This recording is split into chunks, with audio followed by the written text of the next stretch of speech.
Mrs. Briner, Here. Ms. Jesling, Present. Ms. Miller, Here. Mr. Shaw, Here. Mr. Tuttle. Here, please join me in the Pledge of Allegiance. I pledge allegiance to the flag of the United States of America and to the republic for which it stands, one nation, under God, indivisible, with liberty and justice for all.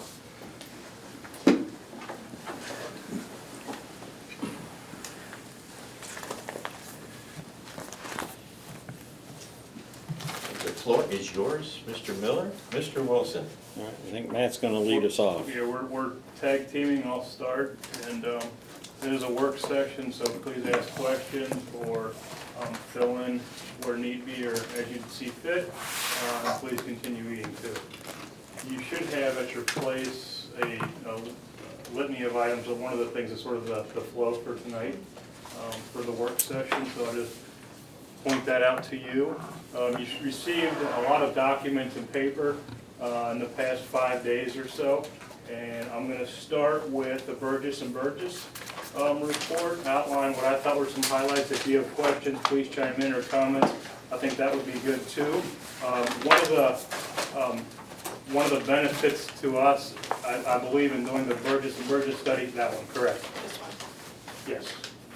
Oh, the little one? This one. The research report, Should 2015. have received it, probably delivered last week when we got back. Friday, Thursday, When we got back from Wednesday. Capitol Conference. This one. Yes, you got Who's it. got an extra copy? I didn't bring that one. Of all the things I put in my binder. Here, you can have mine, and I will just refer to my They notes. cannot prepare, just kidding. Actually, that's, oh, Okay, yeah, I should have had have your own, one yeah. extra. I have one in my office. I'm sure I For your forgot notes? about that. I'm so sorry. All right. Couple things, and I pointed this out in an email, I believe, when I sent you the schedule about last night, is this was good information from our staff. When they did the listening sessions with our staff, I invited teachers and classified people to come. Only about 60 participated in that session, which I think if we weren't in the middle of negotiations, the number would have been much higher. But we did have more staff weigh in on the online survey. So that's one piece to it. Just one of the things I think our staff, and the report shows it, and so does the Triad report that I'll show you in a minute, is the opportunities our kids have and the opportunities our staff provides for our kids, I think is very important to them, but also the opportunities that we're trying to push out to teachers and classified members. One of the common threads also to the report was the fast implementation, due in large part to the Straight A grant that we had. Had that not been a driver for us, I think our implementation would have been slower, obviously. But we had to get a lot done in that 1 year time frame and constraints. So that came out a little bit, that we went fast, and we've been acknowledging that, yeah, we did go fast. Matt, just a quick question. Was there any feedback or indication that we went too fast with that? Yes, there was, Yes. but again, we had to go fast at the high Right, yeah, school we know because we were of the under grant. Right. Straits, yeah. And another thing too, Bill, that I've thought about is if we gave the survey now, after the high school has been started, and you get some of the first time through the gate hiccups, if you were, it might be a little bit different too. And the thing to remember is some of our tech initiatives have been at the middle school when this got started, and the high school hadn't started at this time. So things have changed.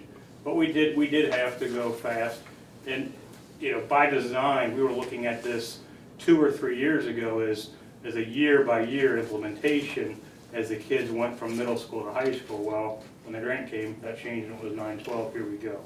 Are we gonna address some of these concerns? It might not be levy-based, but some of these concerns should be addressed. Yeah, and I would say some of them have since that, and some of them have now, and some of them will be. But if you have something in particular, Okay, certainly, yes. okay. We did last year when we went through with our high school with this change, is we got input from teachers and from students in terms of devices, in terms of room design. There's some things you get buy-in on and you want to move forward with. There's some things because of the speed of the grant, we just couldn't do. And we acknowledge that. Did you have a follow-up to that? You were thinking and. I was thinking, go on. All right. Another thing that we've seen is that the community is very proud of their school district, both current and past success. And we'll talk about a little bit about the community meetings that we started last week, and we have another one tomorrow, because I have some other points about that. A common theme, and again, this isn't new because we've been talking about this, a common theme in both this report and the Triad Research report is the over-reliance on state testing in the state of Ohio. That's changed, that's shifted. I cannot underscore how important it was for the feedback that we got from our staff that we translated down to the powers that be in Columbus. I think that helped tremendously. So when we went from park to air, and those of you that have been in education know, it's not a fix, but it's a little bit better than what it was, but it still has much room to go in terms of too much testing for our kids. Does Mentor do any testing that's only Mentor testing? We do some diagnostic testing and assessments in-house, yes. Okay. But not to the point where it is overburdening our kids or our staff. As I mentioned before, the study was done before our high school implementation. Another thing that came up in this report is, and this is something we probably need to focus on, I probably need to focus on, is the 3 middle schools being more cohesive. So it's hard sometimes when you have the 3 buildings and 3 different things going on in the separation there. So that's a focus that we need to get back to. Not that it's a huge negative, but there are some things that don't overlap like they should, so that our kids have more of a common baseline when they get to be in 9th grade at the high school. So they all have the same expectations. You're still gonna have programming that might be slightly different from building to building, and in fact, teacher to teacher, and we have that in all of our buildings. But that's not something that's uncommon to school districts in Ohio. When you go from a building level, even K-5 up to 6-8, there's still that transition depending on what building you came from and where you went to. Go Are ahead. we still uneven in that area, or have we caught up on the middle schools? I wouldn't say we're caught up yet. I think that's something that we need We're to still working address on with the that. principals and with the staff members moving forward. And it's probably something, quite honestly, that's not gonna go away per se, that we'll always have to be making sure that there's more cohesion between the 3 buildings. Now, in that vein, a couple of years back, and I know we've had some changes in administration at the middle school level, but I know several years back, our 3 middle school principals were meeting on a regular basis and trying to have some consistency. Are they still doing that? We do that, and since we've had a turnover, especially at the middle school level lately, there's more of that this year, collaboration. But I will also say that that happens now at our elementaries with the turnover in staff. This is not when I say this, it's not a bad reflection on anybody, but it seems like they're closer now than what they have been. So was there a bump in the road? I'm just trying to find out, was it financial issues? Was it just timing of rollout of things? What I do you think it's the timing reason of, I think was? part of it's timing of rollout of things. I think it's just after a while, you kind of get into your own groove or into your own rut, and maybe you have blinders on. I don't want to make it sound like it was a big, huge issue. It was just something that came out in the study that, you know what, they're probably right. We just need to tighten things up across the 3 buildings. But wasn't there a whole paragraph, I can't find it offhand, and I meant to mark it, but of course I didn't have a pen, that kind of all the administrators need to kind of get on the same page? I don't remember that one. I'll find it. Okay. Okay, I'll keep looking. One of the things that my biggest takeaway, just kind of looking at the report globally, and I appreciated how detailed it was, that there was a lot of really good information looking at it, particularly from a communication point of view with the community and with within the district, between the district and the community, and how that impacts potential levies and helping the community to see all the advantages of investing in our schools. my big takeaway was the voice that has the greatest credibility are our teachers. Correct. So I'm delighted that, In both reports that came. yes, I mean, that's clear and away more than anybody in this room, Right. that they have an authenticity, maybe a voice that the community listens to. So making sure that that communication piece and I think in any organization, you're always gonna have a perception that there's a top-down management, because when you're immersed in the middle of your day, you're 100% focused on the tasks at hand, the kids in front of you, and doing all the things that demands. So you don't often have the luxury of real collaboration with your administrators, with your colleagues. You're doing your job. Right. And in order for them to be that best spokesperson for the community, I think having a sense of that movement up and down the communication is critical. And so I would assume that empowering building principals is a good place to start. Not that you haven't, but maybe so that they feel that they have more impact, more of a voice. And we're not part of that Right. that issue, because that's a management issue. But that to me seems like a very important conduit for making sure that the teacher who's, in the trench, so to speak, has an impact on decision-making, and that the decisions that are made, that they understand why, and they feel like if there's something that's not working in my zone, that they have a way of being heard and having an impact on going forward. Yeah, and one of the things that we just talked about at our administrative team meeting on Tuesday is, we have a lot going on at the high school, at the middle school, and elementary, but we need to maybe communicate more brand, to use that term, more K-12. And that's not unusual, but it's something that, you're focused on your world, your building, your classroom, that sometimes you don't get the full K-12 perspective, and that's probably something, it's something that we need to work on moving forward. Just to empower them, I mean, the old SchoolNet initiative of 20 years ago. Oh, yeah, I remember that. Where they invested all the money in fourth grade. Fourth grade, well, that's It's gonna be great. testing, right? What about, K to 3 and 5 to 12? They might like a few of these toys and trinkets too to make their world better. And so, because the big influx has been on secondary, which I think is completely appropriate. I like the way it was rolled out. But for elementaries, trying to kind of equalize the wealth, so to speak. That's sort of a scaling problem that we have right now because of things that we have going on in the district K-12. Very, very fast it became, when are we gonna get some things, or when are we gonna work on this?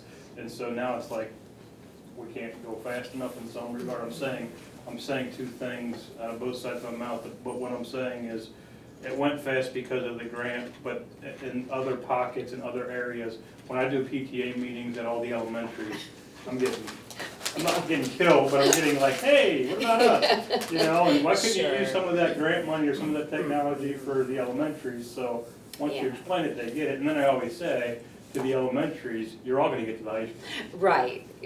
So Well, there's, Just in the interest of being the timekeeper. Sorry. Our review on this was to help build the context for our core discussion. I just want to be sensitive that we have enough time. good point.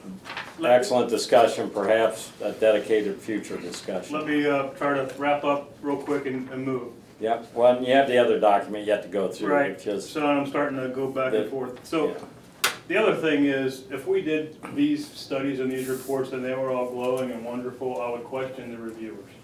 And so this is a snapshot in time and areas that we need to address. When we do this again, there's gonna be other things that we're gonna need to address. So it's a good point to step off for us.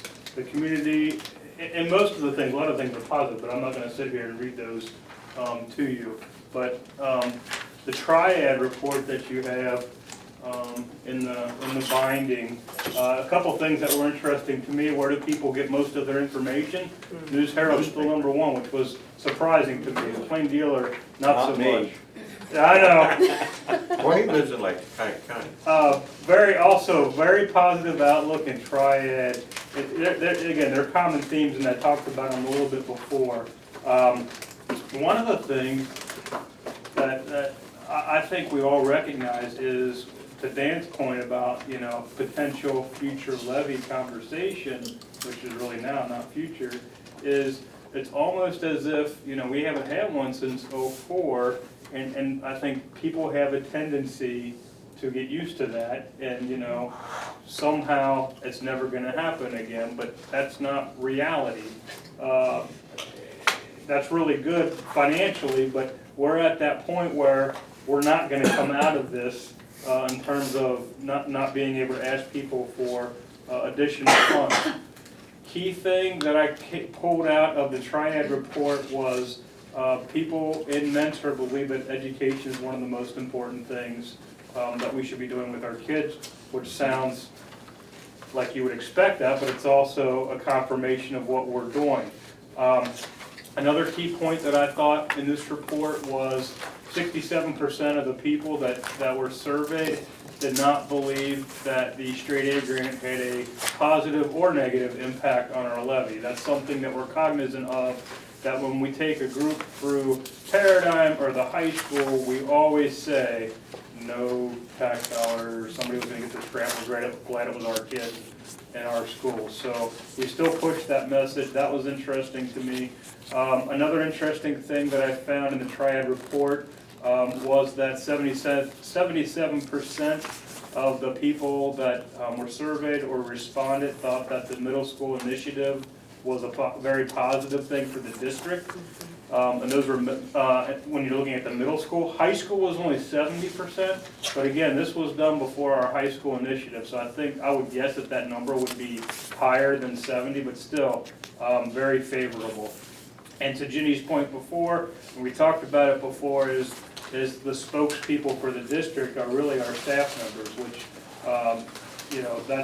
that's a good thing. I see that as a positive thing. Page 31 through 33 is sort of the summary or key findings of the Triad report, and I would just point out the main thing on here is, even though people are saying good things about our school, and we have a lot of positives going on, the yes votes in terms of what percentages are somewhere right around 50 to 53%, if I have that right. So I do want to make special mention of that if you hadn't had time to go through this thoroughly, that you look at 31 to 33 for the key findings.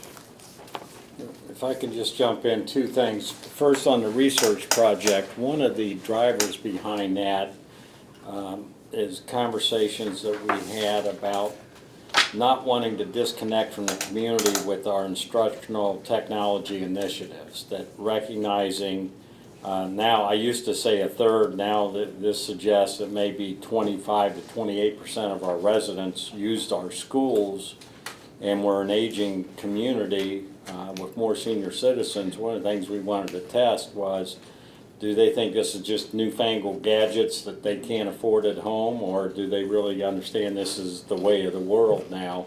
And the results were very encouraging, that the community has some sense that we need to be embracing instructional technology and doing it.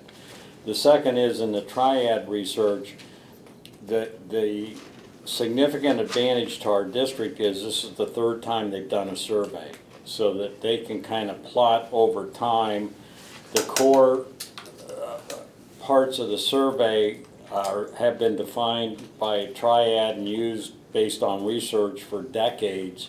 And while it shows some movement, some better, some worse, the overall results are still very positive, and it does give us a sense of point in time, not just one point in time, but now 3 points in time on where we are. So it validated some of the things we thought, highlighted some other issues, in addition to the summary pages on 31, and we'll come back to it when we get to the number crunching. Page 16 had reasons for voting against an operating levy. Cost, affordability, need. So as we're crafting our messages going forward, and that's also included in the summary,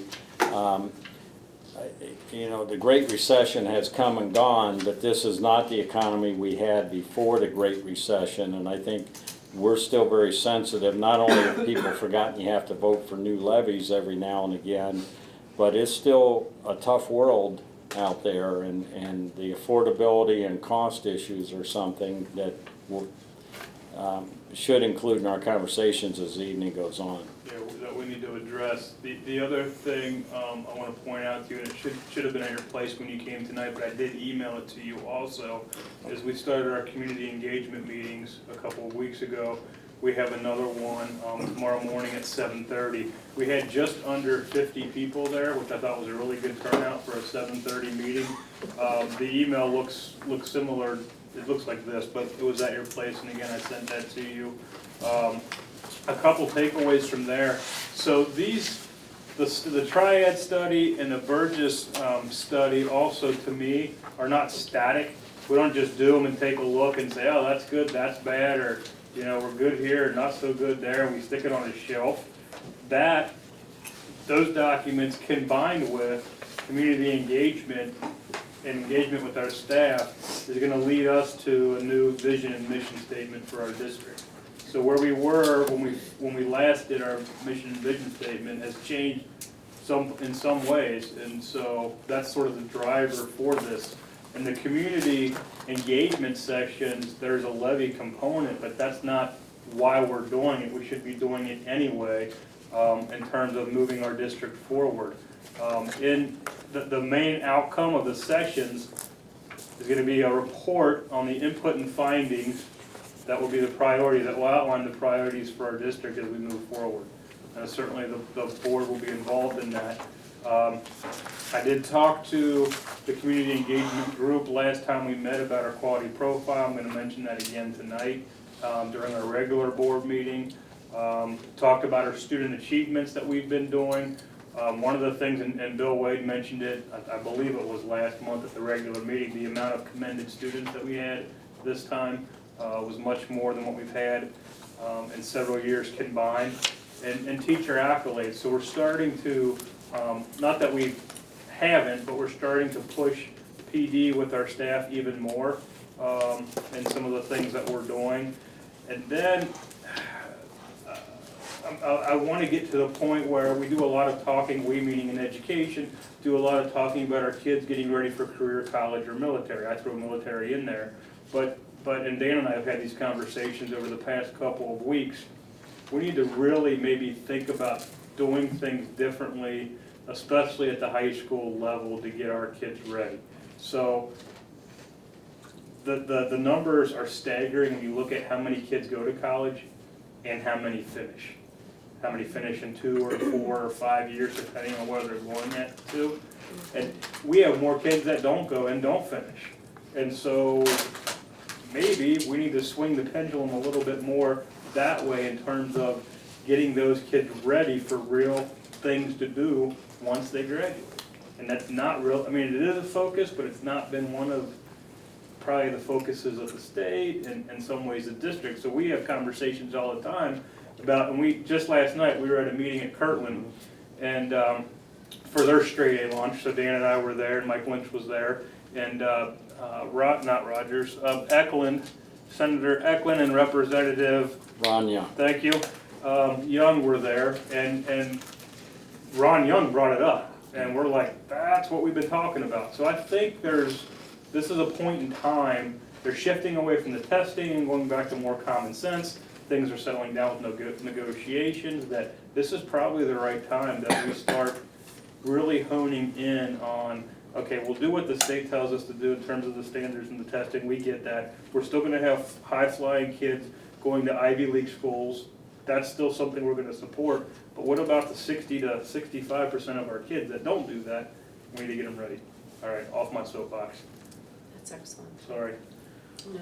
So we've been talking about it. It's just one of those things that we need to really do. And it's gonna have to take out, I'm not off my soapbox yet, have to take outside the box thinking and doing things differently than what we've been doing.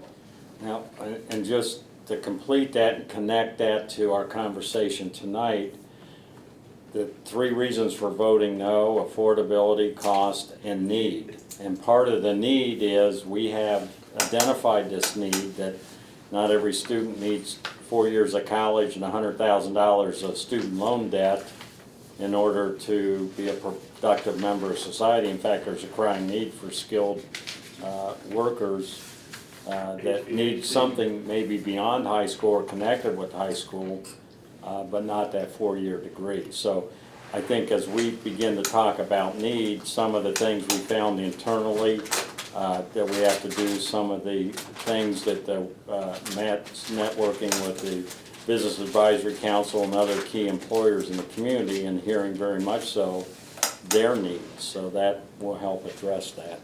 Even something, I'm sorry, even something like, you know, our not to sound Pollyanna, but our nation's gonna have to undergo some infrastructure improvements. Who's gonna do that work? Okay, sorry. Not the college graduates. Can export that. I think the fact that the Lakeland levy passed nicely is a good Yes. indicator of the community's recognition of the value of that kind of career-focused education right here in Lake County. Right. Absolutely. I agree.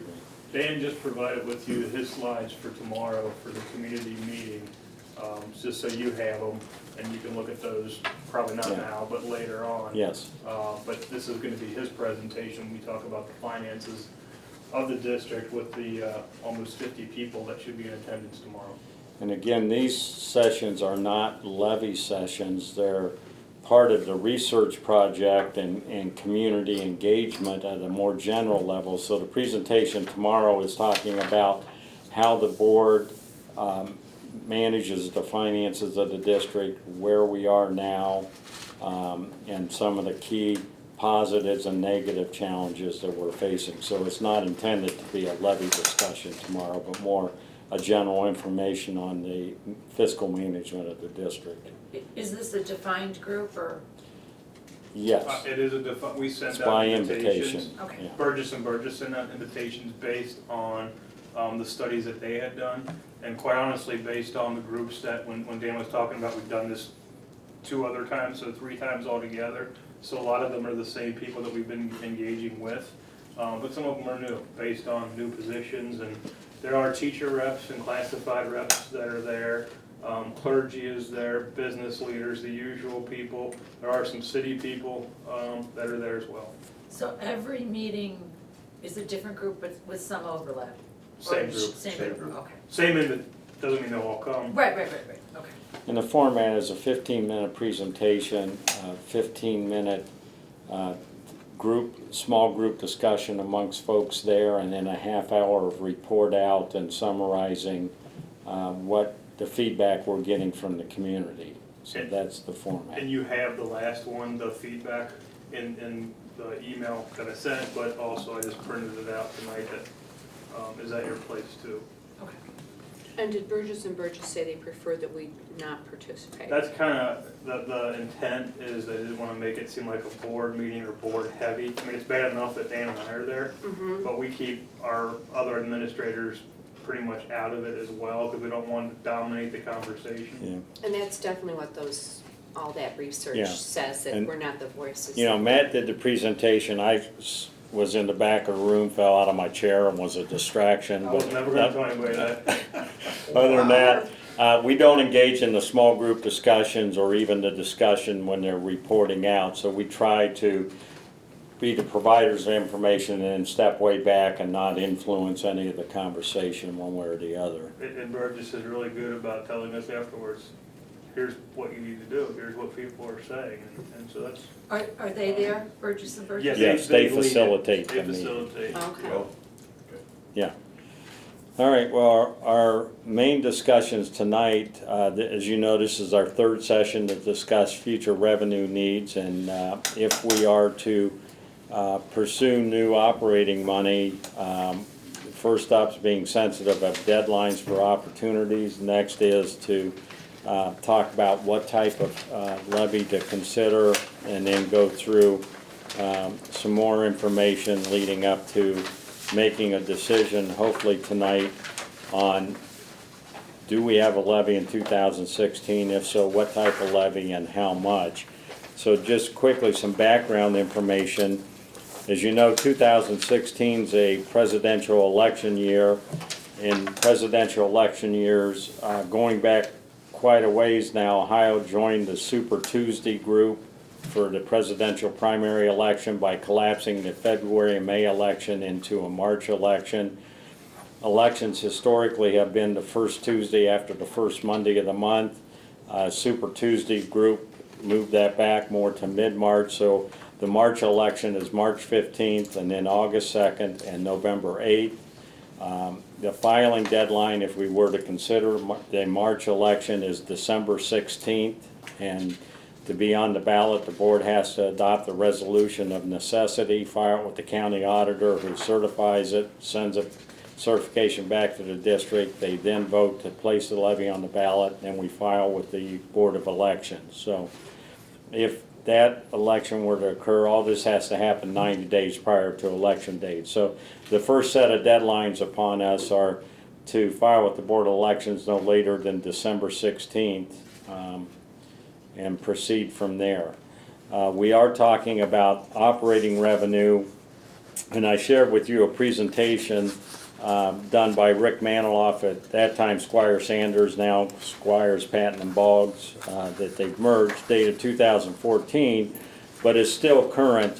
There's about 17 different types of levies we could ask for, and we can ask for income tax, we can ask for combination taxes, and a lot of things.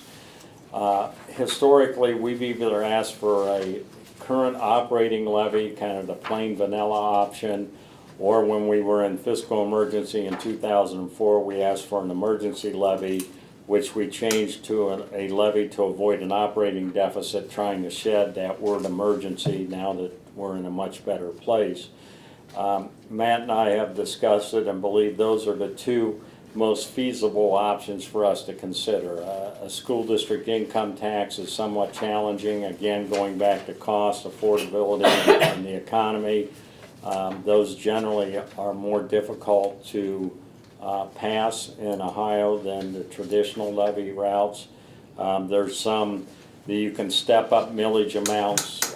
There's some that you can combine with permanent improvement. There's some very unusual ones, and in certain circumstances they may be good, but the more complex the request is, the more campaign effort it takes simply to explain what the heck it is we're asking for. So I think we've believed that either a levy for current expenses or not a levy to avoid an operating deficit would be the two best options for us to discuss tonight, both which would have to be filed by December 16th if we were to pursue that.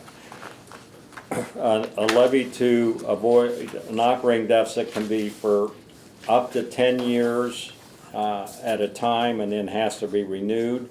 A levy for current operating purposes can be 1 to 5 years, or it can be for a continuing period of time, which is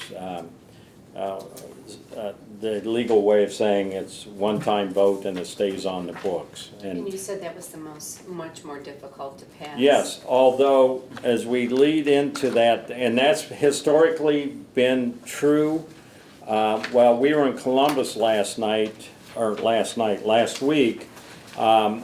We had an opportunity to attend a lot of individual sessions, and I know Jenny shared with her handouts from one levy presentation. I went to 2 other levy presentations, and we've just shared those with you. But the one that I attended that was very fascinating to me was the second one, research about increasing levy passage. Bowling Green State University has started a small research center and a subsidiary called Support Ohio Schools Foundation that has an executive director who's a professor at Bowling Green State, and also involves some board members and administrators. And they've done a lot of their data gathering in there, and one of their conclusions are continuing levies are not harder to pass than fixed-term levies. It's kind of counterintuitive, but they have some research to suggest that that is so. They went into, again, their own analysis of things that are vital for passing a levy, things that to avoid falling into a trap on. One of their research outcomes was a successful levy campaign needs to spend at least $1.51 per registered voter. We have, I gotta find it, just over 40,000 registered voters in our school district. So that would come out to about $68,000 to run a successful campaign. Our Citizens to Support the Mentor Schools has currently accumulated about $41,000 and anticipates having another $4,000 or $5,000 available between now and March. Many levy campaigns pay for a community research project like Triad Research. We've already done that at a cost of almost $14,000 that was paid for with grant money that we get through the Cuyahoga County ESC. So that would take us down to, we would have about the right amount of funding to do that. So don't need to go through all the items tonight, but it did provide some interesting information, many of it validating the things we've all heard and experienced, a couple new wrinkles such as continuing levies aren't necessarily harder to pass than fixed-term levies. We also included the Lebanon schools. This is a session Jenny went to that they've had 9 successful levies in 10 years and kind of used their standard template to get Fatigue. I know. yeah, there, so kind of glad we're not there, to tell you the truth. But so, a little background information that seemed to be very current and appropriate for what we're doing, and that's why we wanted to provide it in advance. As you know, over the years, I've tried to do a quick analysis of every election date as it relates to school levies, and I'm pleased to report, and I'd like to take a tiny fraction of the credit that disaggregating, I guess, is a statistical term, but I started 20 years ago trying to sort out new levies from renewal levies. And finally, the state's come along. Both our professional organizations have started to do that, and the Alliance and Foundation and Independent Research Group for High Quality Schools are doing that. And the election that was just held a week and a half ago, there were 2 very interesting aspects to it. One is we had the smallest number of new levy requests in well over a decade. There were 26 new levy requests. Of those 26, 65% passed, which is almost twice as much as the historical norm. Renewal and replacement levies, there were 123, which is kind of a normal amount for a November election, and 94% of those passed. So generally it was a very good election for public education around the state, although we had a significant drop in the number of requests, and whether that's people cautious about the costs and affordability in many communities around the state, I'm not quite sure. The one piece of that would be really helpful data that's difficult for us to obtain is of those that passed, how many were first try, second try, third try, or fourth try, and unfortunately we do not have that data, and we're trying to build a database to do it. There's no place to collect it through Board of Elections. It's almost having to contact each individual district to do it. So overall, November was a very good election year, although many less than normal levies were on the ballot. There were 2 levies, the traditional for current expenses, both passed. There were 3 to avoid an operating deficit or an emergency levy. 2 of the 3 passed. So again, it was a positive year.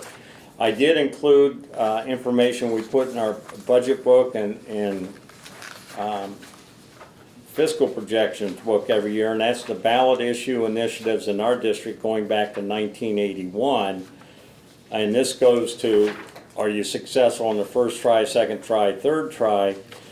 Historically, when I looked back now over 3 decades, almost 3 decades, I noted that 1987, we had a bond issue defeated. We came back with the permanent improvement levy and it passed.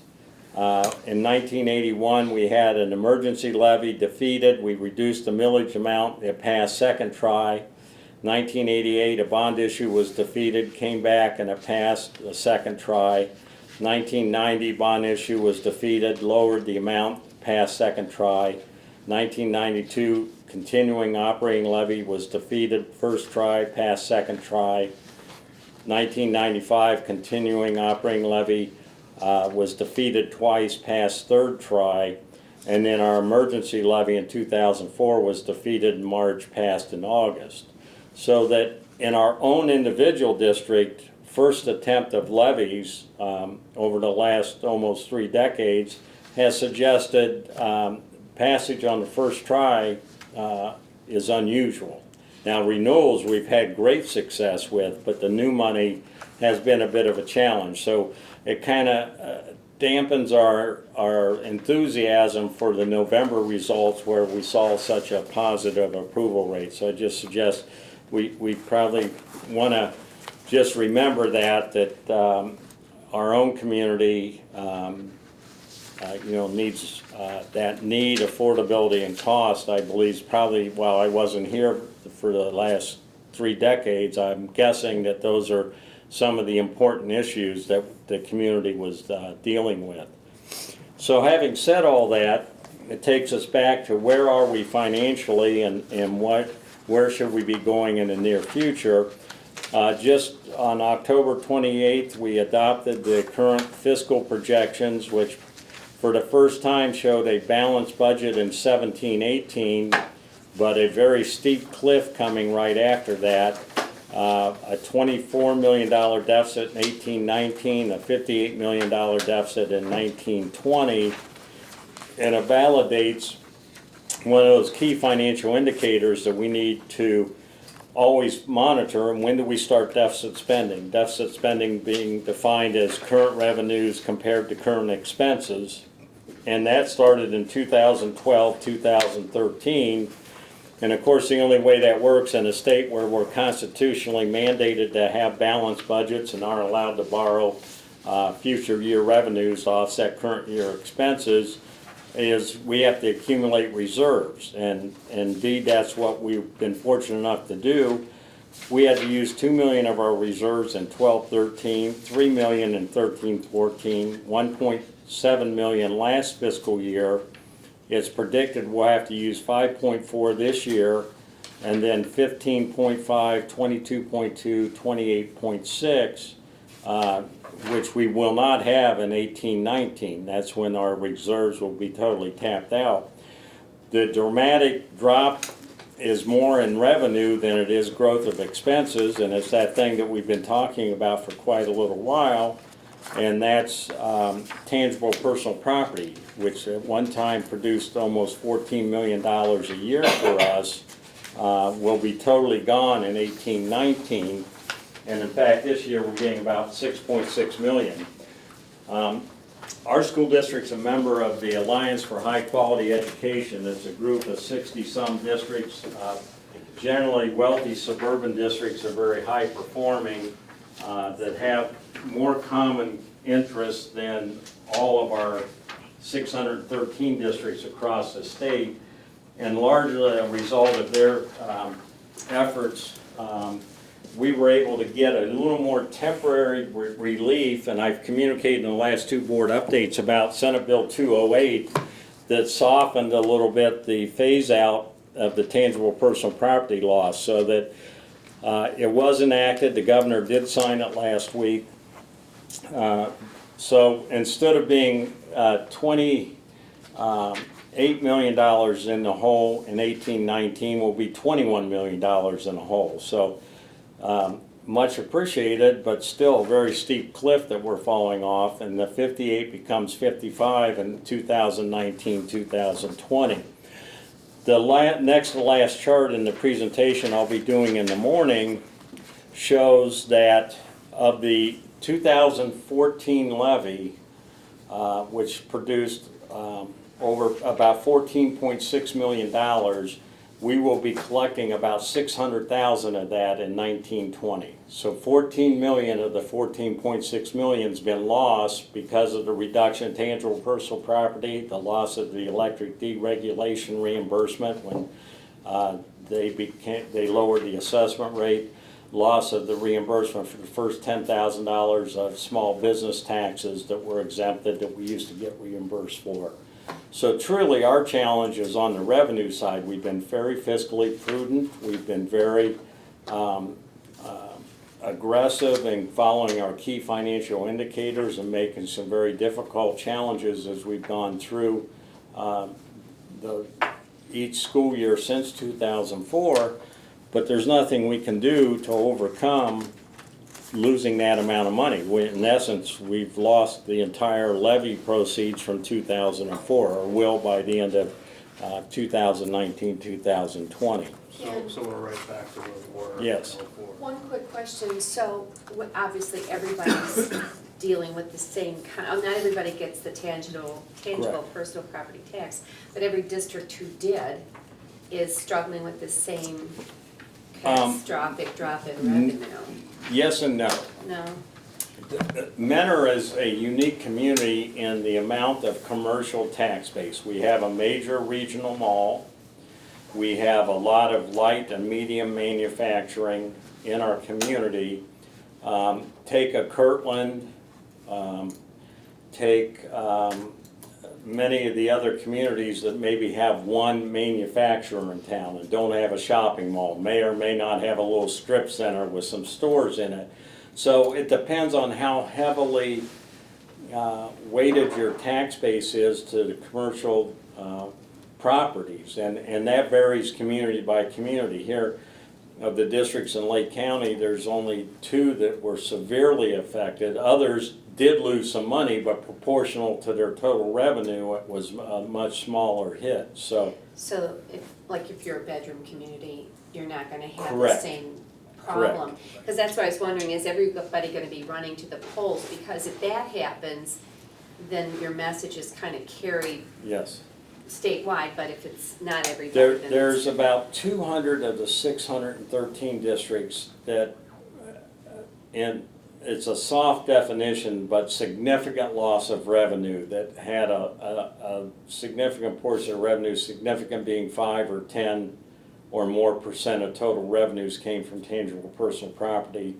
Of those districts, the 60-some in the Alliance, almost all of them. Solon is one example that has a lot of light commercial and areas both for manufacturing and retail, is taking a very heavy hit. Hudson School District's taking a heavy hit. So there are some affected much more than that. And while it's a blessing to us that we have a strong business tax base that helps carry the load of funding local services, whether it's the schools, the city, the library, or the county itself, Lake Tran and Lakeland. The flip side of that is that in the last 15 years, the drive to make business more competitive with other Great Lakes states has come at the expense of local governments, and we're the biggest recipient of local tax dollars. So it impacts at least 200 districts, but we're probably in that top 30 of the districts that are most severely impacted. Do you have any, I'm not trying to put you on the spot, I'm truly asking, do you have any idea, when you're talking about those districts, how many have not had a new money initiative on the ballot in 10 years? I don't have any. I would think not many. I've got to guess not many. I'm not aware of very many districts under any circumstances have been able to go more than 10 years between requests for new money. You didn't mention the car dealerships, does that That's, yes. That's all in there too? Yes, there was a time where the cars, unsold cars sitting on the lot, the value of those were taxed. And that was part of this tangible personal property That's what I tax. was asking about. And you know, I can sympathize with the dealer saying, well, I'm paying taxes on something I haven't even sold yet. That's a challenge, and not every state does that. But that's no different than every one of the shops in Great Lakes Mall that had to pay tax on the inventory they carried. That was just how taxes worked in Ohio, right or wrong, and that's also gone now. So the theory was, and it's interesting because there are a lot that have a different recollection of history than I do. There are those that say, well, you promised to hold us harmless forever. Back in 2004, and when this legislation came about and was enacted, the notion was if we became more competitive with other Great Lakes states and this region of the country, more businesses would come in, they'd build new buildings, they'd expand existing operations, we would get new tax revenues from the physical part, the land and the buildings, and that would eventually offset. So there was a 10-year phase out, believing in 10 years there would be new business activity. What no one realized was the Great Recession came along in 2007, 3 years after this, and was a huge setback to everybody as far as future growth and expansion, and then compounding with more and more technology and internet commerce, there's less need for that traditional brick and mortar presence. So it just didn't work out quite the way we designed, but I don't ever remember anyone promising forever we would get it. The notion was this will stimulate business, offsetting taxes you'll get locally, and that's the part that didn't happen, and unfortunately we're the ones stuck. And wasn't there also, Dan, I think they called it a CAT tax, commercial Yes. activity Yes. tax, that was supposed to help with the Yes. supplement of the lost funds, and that, is that still in? Yes, place, or did that come it's out of still this? in place, and it was designed to produce less than the taxes lost, with the idea, again, businesses would expand and grow, and you have more people paying it, so eventually it would fully offset it. So there still is a commercial activity tax. It hasn't grown as it was designed, and there's been some sharing of it. That part of it goes to the state treasury, part goes to the library funds. Local government fund has disappeared. It used to be a supplement to city governments. They're now getting a portion of the commercial activity tax. So not only did it not grow as it should, it was the amount dedicated for public education reimbursement has shrunk a little bit. So that kind of puts us to where we are today, and I sent out some sheets electronically preparing for the last part of our discussion before we open it up. And again, going to cost and affordability, I provided some information on tax rates for school district purposes from 2004, which is kind of our benchmark year, the last time we asked for new money, to now.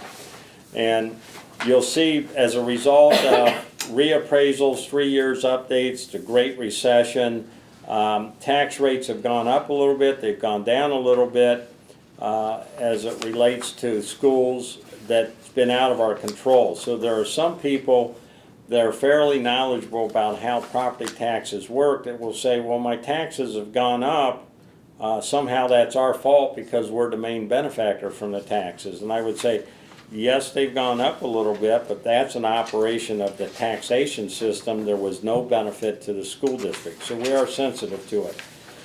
The two things I did was look at total residential taxes. You know, our community, our school district serves 4 communities: the entire Mentor community, the entire Mentor on the Lake, a portion of Concord Township, and a portion of Kirtland Hills. And each one has different total taxes that are paid because of city taxes, township taxes, other taxes are involved. But take Mentor, and I used a $100,000, $150,000, and a $200,000 home as examples of how much people pay in taxes currently. Part of what we saw in the surveys from the Triad research, and part of what we all know from being residents of the community is, compared to other places, our taxes are fairly reasonable. If you go to other communities around us, certainly if you go to the county to the west of us, they're significantly more. So in Mentor, someone that owns a $150,000 home is paying $2,668 in total taxes this year. Of that amount, the schools get 64.9, say 65% of those taxes. So when we talk about cost and affordability, part of our challenge is, and I prepared that one chart for total taxes, a second chart just showing the school tax amount, is we don't receive all the tax revenue, but cities generally have an income tax as primary source, property tax secondary source, the libraries occasionally, they have a very small millage amount, but they do collect a property tax, and some of the county has, but we have to help understand of that total bill you pay, we don't get all the money. And in fact, if you go to Kirtland Hills with a higher overall tax rate, you'll see we only get 52% of the total taxes paid, or 58% from Concord, 53% from Mentor on the Lake, and then 65% from Mentor. So it's part of the education process we have to do. We've shown you the information before. We commissioned Howard Fleeter with the foundation that our professional organizations created to be an independent research group, and said, in essence, what's the sweet spot on levy amounts for passage? And they did a look, and this was done for us back in 2007, but they looked at calendar year 2003 to 2006, and as you would guess, the smaller the millage amount, the greater the chance for a levy to pass. In fact, under 4 mills, levies pass 61% of the time.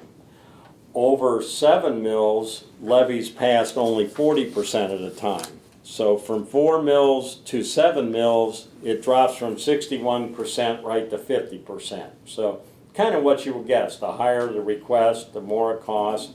Affordability is more of an issue, more of a challenge. So my takeaway from this and sharing and talking with Matt is under 4 mills, and the board the last 2 times we got together for these work sessions said smaller is better, based on this research, based on your understanding of your neighbors in our community.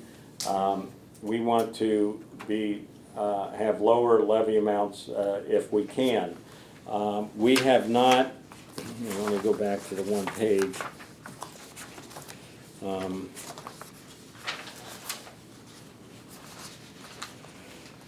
We had a 7.9 mil levy was our last new levy back in 2004. Prior to that, the last new one was 2003, 3 mils. Before that, it was 4.5 mils. That's the one that took 3 tries. Before that, 4.9 mils. And then you have to go back to the early 80s to see millage rates that were above 6 mils. There were a couple of them there. So with the exception of our fiscal crisis, our millage amounts have been on the low side. So that led Matt and I to a thought process that said, is there any way we can get under 4 mils but still address that steep cliff that we're going to fall off? And as we get to some possible scenarios, the last piece on affordability is I calculated 1 mil factor, 3.9, 4.9, 5.9, and 6.9 mils, how much that would cost a homeowner. 2 reasons I did this. One, our Citizens Financial Advisory Committee, when we met to review the fiscal projections that you approved on October 28th, said please provide options to the board, not just one millage recommendation to address the steep cliff we're going off. And the other is that we do have to consider different possibilities.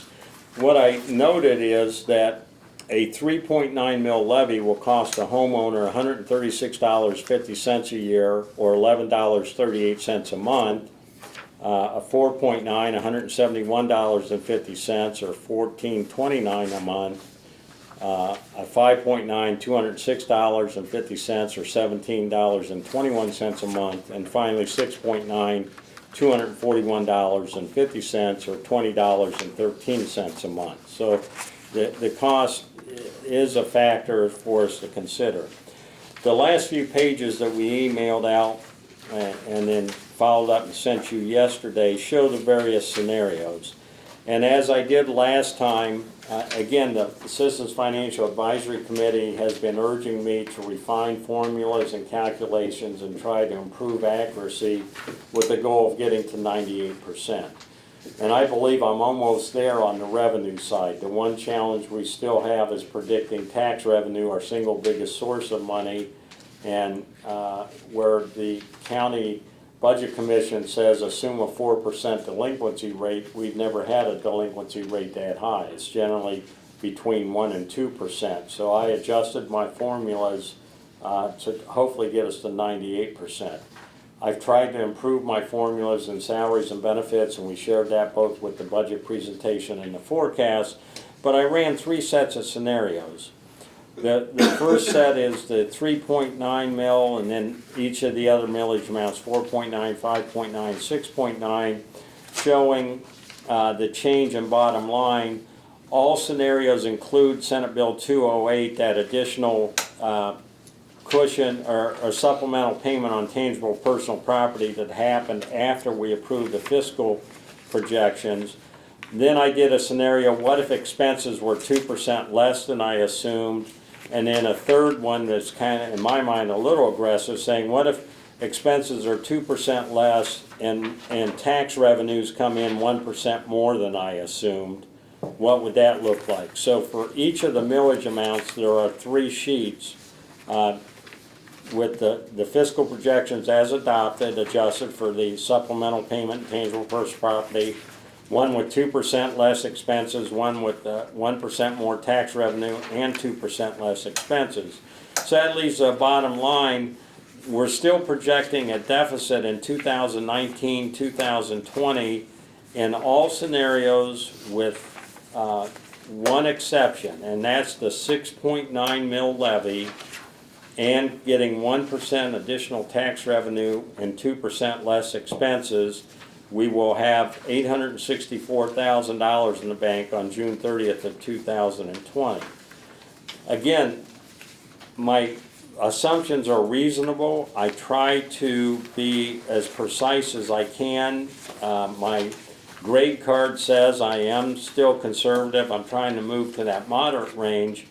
But I guess the story that I'm presenting to you is, even if I'm not at 98% yet, or 100%, 1920 still presents a very significant deficit that has to, as much as we've been fiscally prudent and occasionally aggressive in managing expenses, to take $10 million out of the budget in 1 year or $15 million out of the budget in 1 year would be catastrophic for our district. And set aside the new initiatives and all the things we said we want to do to connect the middle schools together and get down in the elementary schools, it would have a profound effect on the core teaching and learning things that we do. So part of our challenge is, how do we lessen that cliff?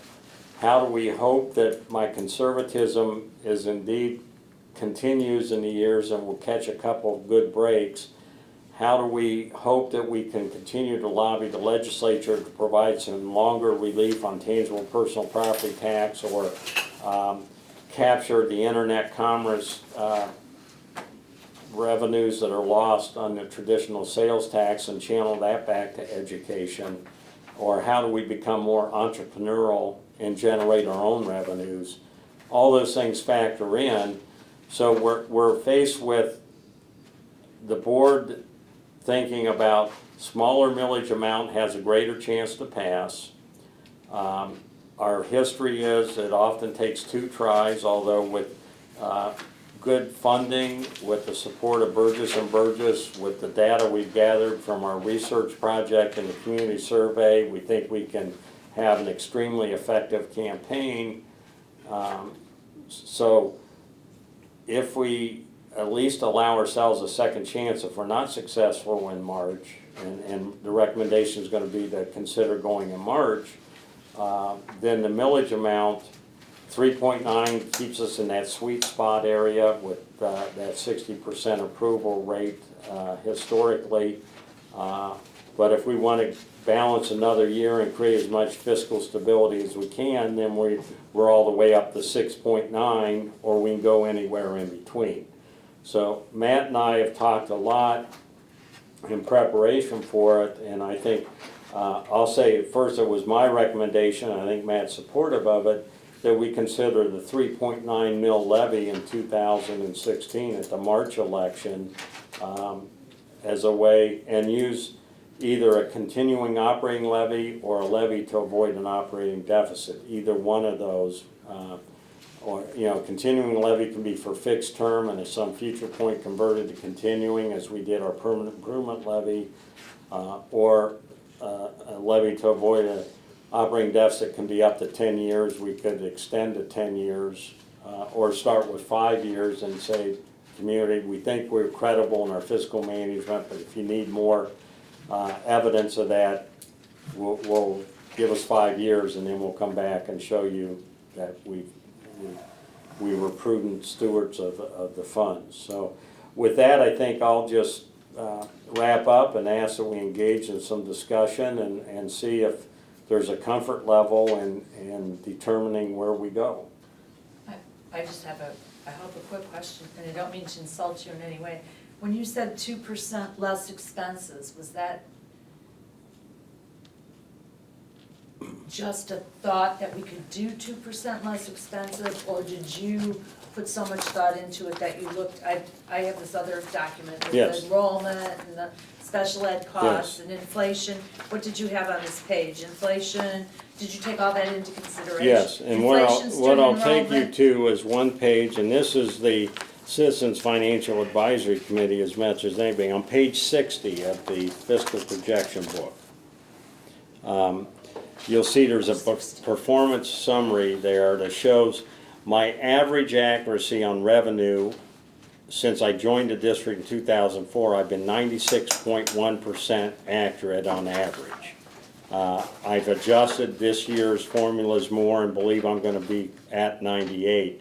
On the expense side, historically I've averaged 96% accuracy. So that 98 said, I have been conservative. I can tell you I had good reasons for every individual assumption I made, whether it was on health care or number of staff turnover or how severe the winter was and utility costs. But at the end of the day, I've only been 96% accurate. So the 2% was saying, I would feel a little uncomfortable saying, well, let's say 4% underspend automatically, because I have refined some more formulas. And in quite a few of these years, I can point to some specific good things that happened that weren't luck, but they were good things that happened on the expense side.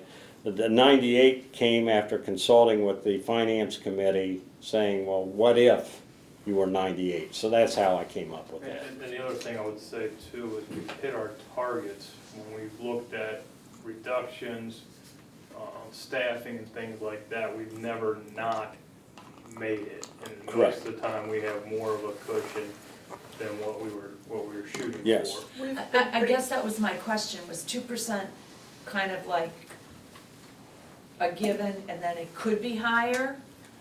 Well, We've been pretty much below budget. yes, Yeah. Under budget. 96%'s the given. That's historically Okay. what's actually happened.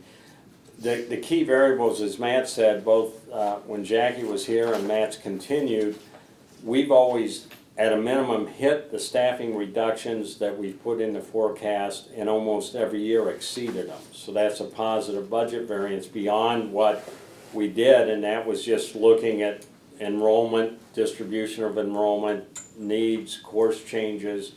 The other is the turnover in faculty. You know, with the STRS changes, we had to rush to the door that probably ended this past school year and will slow down. But we looked at, and I track everybody based on our records in HR, their age and the number of years of service that we know about. What we don't know about, they may have been in the military and can purchase years, or they may have started in a private school and they can purchase time.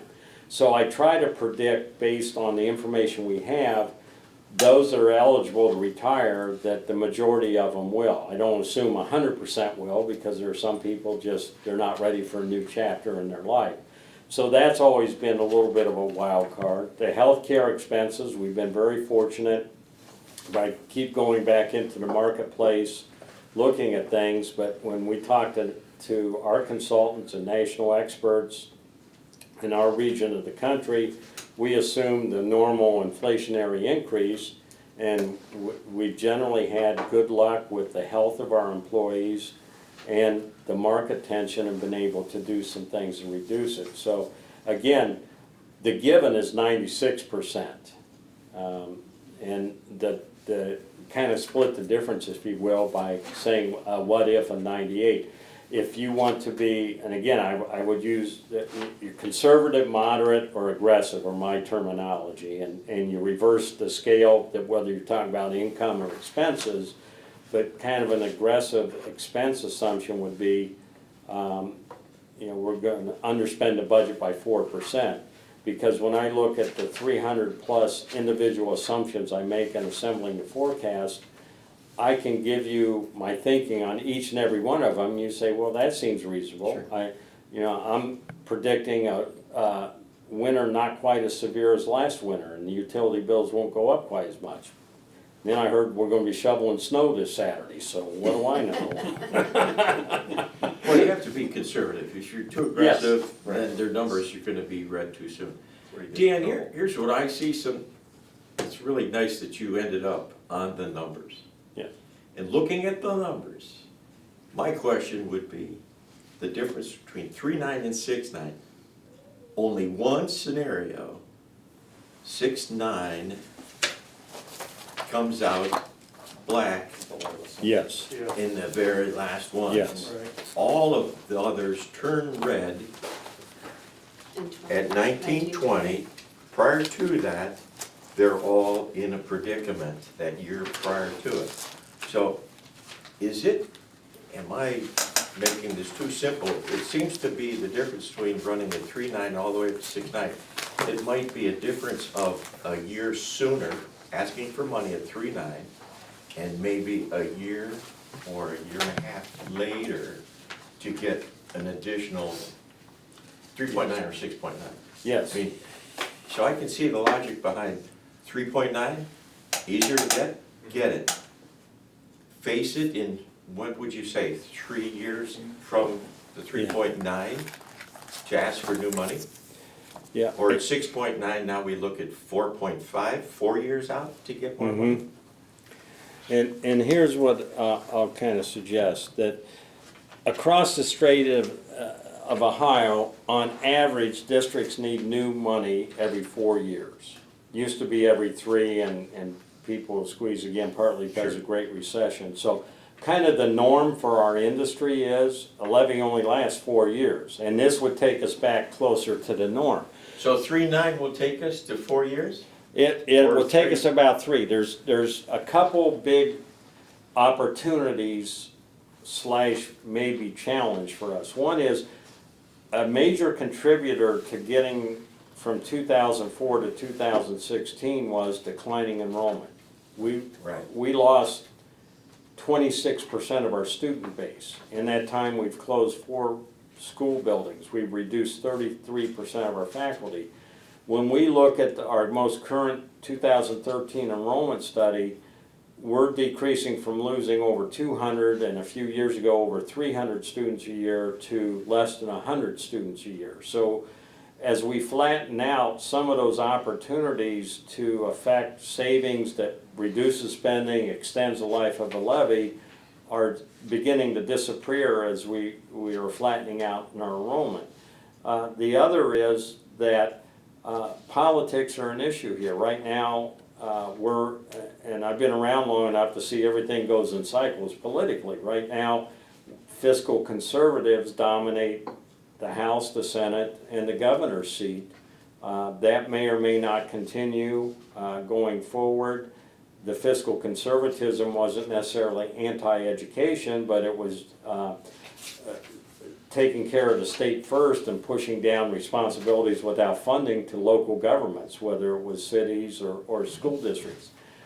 Maybe that will not continue if there, whatever the change is at the federal level, it doesn't have quite as dramatic an impact, but it has some influence on what will happen at the state level. So that's a bit of an unknown. Healthcare cost is a major spend for us. You know, we were able to reduce by $1 million our spend by going into Marketplace last spring. You know, I'm hesitant to bank on that, but I know that we try to pursue every opportunity we can. So, you know, that when 3.9 is not going to get us, you know, with a little bit of good fortune, it's going to get us balanced budgets in 18, 19, and shorten up that cliff a little bit in 19, 20, then we've got to see if my historic conservatism, you start layering that in, then perhaps we get that third year, perhaps some of these external things that are major. Ron Young, interestingly, last evening, in addition to a fascinating discussion with Matt on career readiness of our students, also said he's advocating for more reimbursement and a softening of the phase out for tangible personal property, and asked for our input on that, and said there's a core group of people in Columbus that want to do more to help. To the extent that that might come about, again, might help balance that third year. So if you're going to say which levy scenario will get us 3 years or 4 years, I'm going to tell you 6.9 mils. And that's, of course, the big question for us is, philosophically, the first two discussions, we said smaller is better, and the data suggests that's a good thought. But the reality is also, if you look at our voting history, going back every 2 or 3 years has not been kind to us as a school district. So where do we balance that? And that's, you know, you're the most attuned to the community as our elected board members, and we're hopeful that you can help get that sense from your neighbors, your friends, your business associates in the community on where's the best place for us to go. And Dan's right, historically it's taken two times, but, and he knows that I think this, I don't operate on that, to me it's one. Yes. And we don't like, I don't operate on the term of, well, you know, if it doesn't, then we'll just put it back on again. And Oh, we don't split the energy off of the first one. No, and with the resource, and Burgess gets mad when I talk about our voting history because their passage rate on first try is extremely high. Yeah, this is really Quite frankly, I was adding up the number of levy campaigns I've been involved with when I was sitting in the first levy presentation. Columbus wasn't quite as fascinating, and I think I got up to 24, and of those new money requests, I think 80% of them we passed first try. So we're all in on whatever we decide, whenever we decide, we're going after it, but there's also a track record there that we at least have to recognize and will motivate us to double our energy and effort. Never tell me the odds. One of the things that I thought was stunning and very much to your credit, Dan, when you read the surveys, and it's the trust, the credibility factor that your stewardship has brought to this thank you. Community.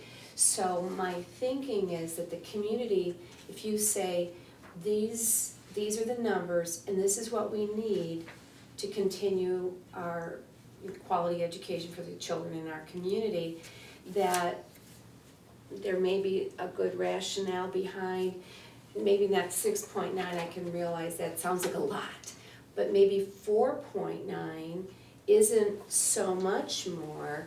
And there's a lot of person power and cost to running a levy campaign. Fewer is better, because it's thousands of dollars Yeah. of effective cash. campaign's gonna be 60 grand. Yeah. Exactly, it's a lot of money, and all of that has to be raised outside the, regular channels, so that's a process, the time invested from every person who comes to Exactly. meetings or participates in door hanging, or, all of that. And once you run the campaign, there's almost nothing you can really reuse. I mean, the survey, that kind of research maybe, is certainly valid for the full year, but I don't know, I'm kind of the mind that we know for sure 3.9 is the minimum, and 4.9 might give us just a little bit of breathing space, since there's always a level of unpredictability from the state and national support levels, and I don't know, it's a lot of effort.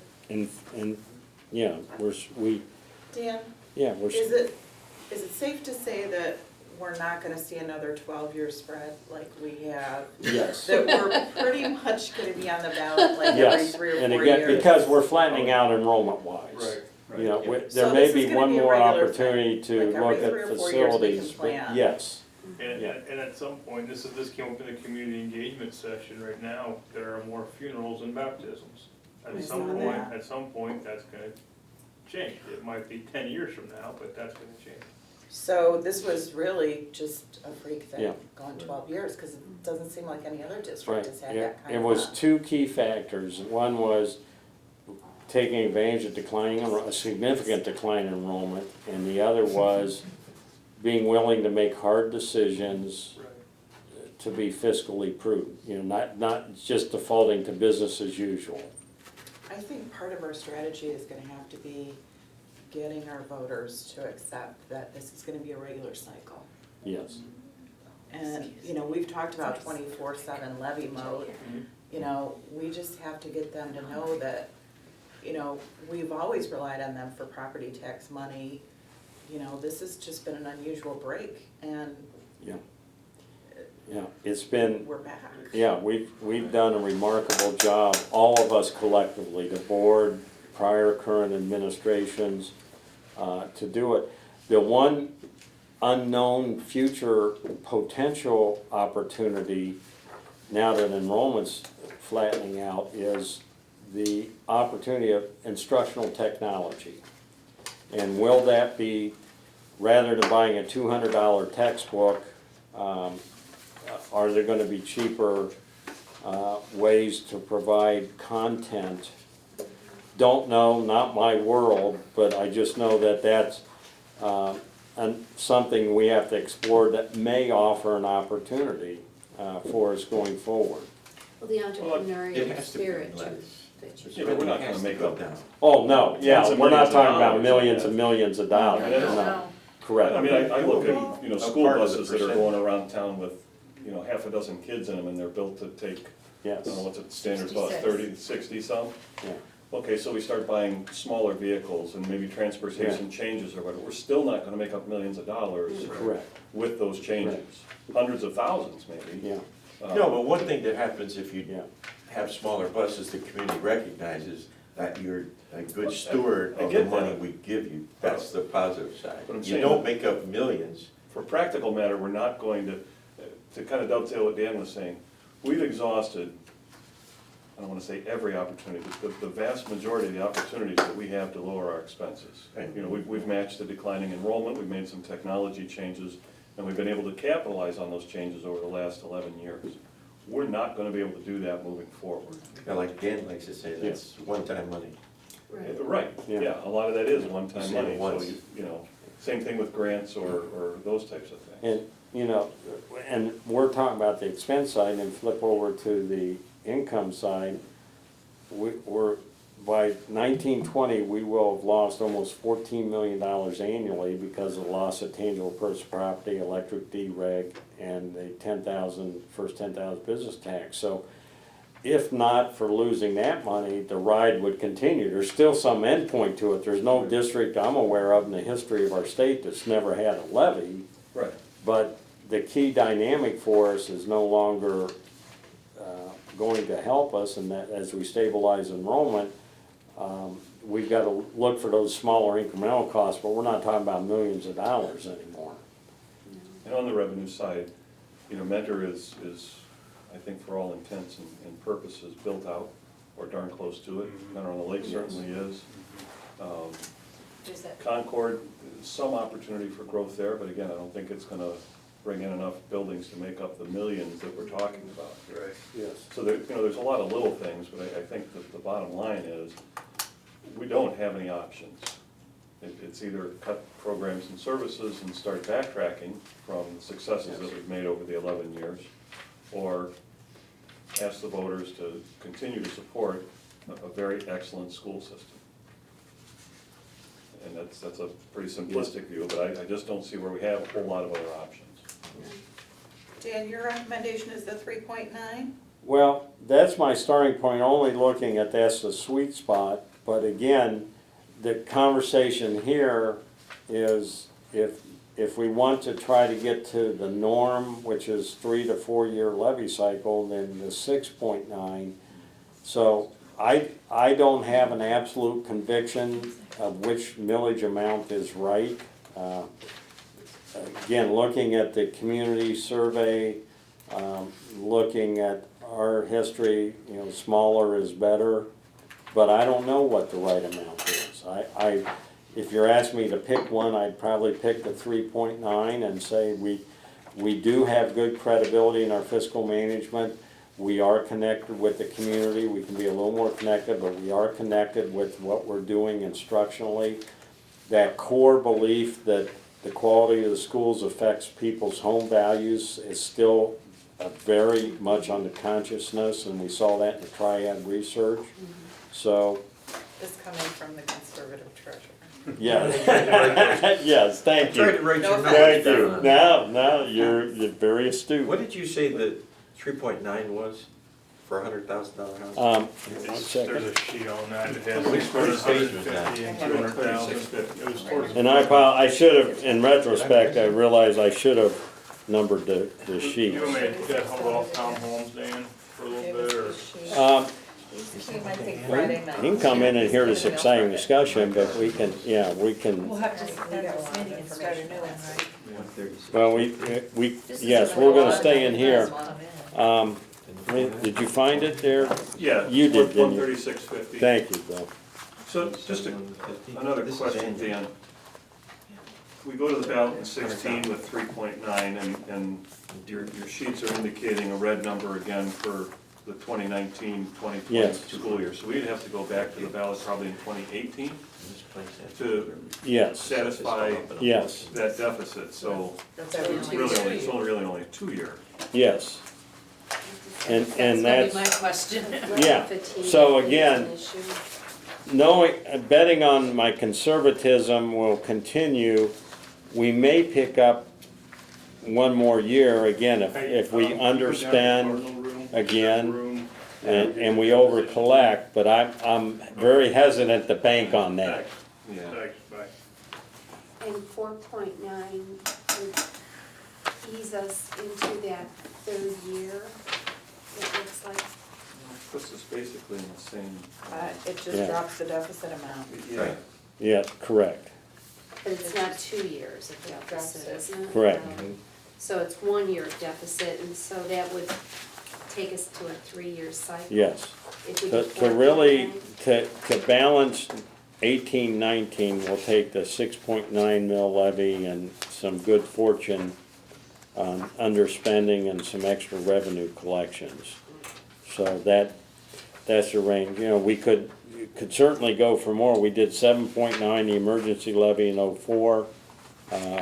And it was fascinating to me, being brand new to the district. We had passed 3 mills in November, then the crisis hit, and the community, I think, it was in shock more than anything in March, but came right back in August after passing one levy and said, we want to save our district. So, we can, I know we threw a lot of hard numbers at you tonight. We do have until December 16th if we want to think about it and network. We can schedule another special meeting to wrap up this discussion. We can continue tonight it's your pleasure, and I apologize again that we are hitting you with an awful lot of information, No, this was good, Dan. but It's good, 'cause it's it so builds on our important. first two sessions and where we are, so at this point, I think, Matt, unless you got more, we're looking for guidance. Do we need more time to lock in a rate? Is there I like the- something that feels right? I like the format, I don't know, what do you guys think? I mean, format, I mean, make a decision tonight on which one we like. No, I like the information that he gives us, and I like the way he gives it to us. It's a lot Yeah. of paper, but it's good, it's pertinent. It's thorough. Gives you options. Yeah. Mhm. Well, and it's just, Another meeting, Mary? Anybody jumping for joy at 6.9? I'm Well- sorry, Bill, what was your? Is anybody interested in? One thing I would say though, I think that's a can't, loser myself. yeah, I don't think it would pass, and no matter agree. what we do over the course of this coming year, I think to imply emergency when the community sees a new building. Yeah, I don't care that's- how many times we say it was a Yes. security grant, it's not our Yeah, money, you didn't yeah, pay that's for it. not good. I That think won't that's sell. going to be a tremendous flashpoint. Agreed. Well, I that- don't think we're gonna bill it as an emergency levy, No, correct? but I The, wouldn't recommend option that. would be to avoid an operating deficit, even though it's 2 years out, or Right. just for continuing purposes. that's what I Right. kind Yeah. of lean toward, because then it sounds like we're looking ahead, we've got a good sense of what's happening, and this is the cost of continuing to provide an education for the community's children. High-level education, we're Correct. continuing to good. Correct. Okay. How about the life of the levy, the life that we collect these taxes? If it's for continuing purposes, 1 to 5 years or continuing. If it's to avoid an operating deficit, it's 1 to 10 years. We pick the term. Okay. So I think I heard an answer to Bill's question about 6.9 probably is not passable. Because I think We're down to if 3 options. we did a 6.9, let's say in March, and it goes down in flames, and then you back it off and go No. to 5.9 or 4, then it looks like you weren't You're serious. You're shopping and you don't know what you're doing. Exactly. Right. Yeah. Well, and we're always have gonna the worry that it's credibility. that first time defeat So, because of our past history. whatever we choose, I think it has to represent what we believe is I agree. Absolutely. necessary. strongly believe that. I Yeah, agree with you. you have to give an honest So appraisal. continuing is 1 to 5, you said? 1 to Continuing 5 forever. Or or continuing. Oh, Continuing forever. 1 to 5. No, And you said Anywhere in there, continuing's a or problem. continuing is not permanent. Continuing is not permanent, is it? Yes, Yes. that's It their, is. that's Yes. their legal term for No, permanent. I don't think that would work. I don't think that'll work either. And again, a Then we future become a renewal can replacement change it from, say it were a 5-year, and a future levy, you could change it to request continuing Yeah. or permanent, That has a lot of that has some success. Success. if it's for current And expenses. one of the things to tout during a campaign would be that we're gonna put this on for X number of years, and then you would get to weigh in on it and decide When whether or that not term we is up, do what we Yes. said. whether yeah, it that's why they're continues. hesitant to vote Okay. on continuing. Yeah. And monitor the growth or the reduction Right. in students Yeah. and so forth. Now, the flip side of that, and again, I'm not advocating one way or the other, is if we return to the statewide norm of we need a levy every 3 or 4 years, then you're on the ballot more often. You're gonna be on for new money and then come right back right after it and ask for a renewal. And even though our campaign will be no tax increase, we're back on the ballot. And, you But know, it kinda looks like we're gonna be on the ballot every 3 or 4 years anyway. well, that's the norm. Have we charted out the timing to, is it possible where we would have 2 levies on at the same time, a renewal from one of the old ones, and then a new one? We do Because that- replacement. You don't want to hit the same. No, you get one vote for one and not the other. Right. Yeah. Yeah, the- it's happened in one. We converted our permanent improvement levy to continuing. A couple years ago. Yes, let me flip the page here, in 2013. You need to take a break. And so we only have one that expires, and that's what was originally our emergency levy, is now for 10 years. So I guess, I don't, if it would be helpful, because I know we gotta get moving along, a hypothetical calendar on Yes. some of our current dollars and how that would match up with anything new that we do. That's a good point, Bill. Because we could really be Convergence. setting things up for some Yeah. tough times if we're not careful. Yes. Oh, that's a. Yeah. And maybe, another meeting or something, and we're not gonna get it Yeah, solved. I think we need another meeting, Yeah, well, we because I'd need like to go, to 'cause- consider talking about a 3.9 and then another The 3.9. 4.9. Yeah. Or the 4.9. 3.9 maybe continuing, and the first 3.9 continuing, and another 3.9 Could be, Yeah. yeah. 4 years down the road, or 3 years. But I think we don't need to waste any time So- looking at this. That's enough. Aside from That's your enough. request to Dan now about the calendar and where they line up, is there any other new information you need from Dan or I? I think Okay. this is. Good. All right, Got it. then, and, Substantial. and we can do it when we're back in regular session, but perhaps if we can look at our calendars again.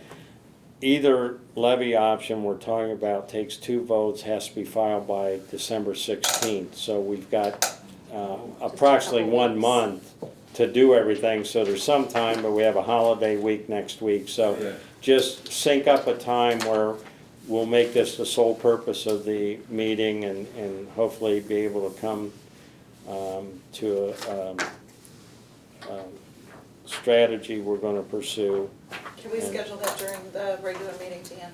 We, All yeah, right. we, Okay. what are, yes, So Let's we do can that. transition to We can this. go. yes. Yes.